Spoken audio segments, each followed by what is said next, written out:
Can cats eat tuna in water?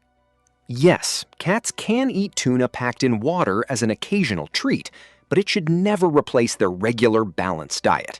Plain canned tuna in water is much safer than tuna in oil or tuna with added salt, spices, or broth. If you are wondering if it is safe to give your cat tuna in water, remember that tuna lacks essential nutrients like taurine, which felines need for heart and eye health. Feeding too much fish can also lead to vitamin deficiencies or mercury exposure over time. So, is tuna in water good for cats to eat every day? No, it should only be a small snack, making up less than 10% of their daily food intake. When asking if you can feed your feline canned tuna in water, make sure you choose products without added sodium. If you notice any digestive upset or if you want to adjust your pet's diet, consult your veterinarian for personalized advice. Offering a spoonful of tuna water or a few bits of fish can be a great reward, but keeping their main meals nutritionally complete is vital for long-term health.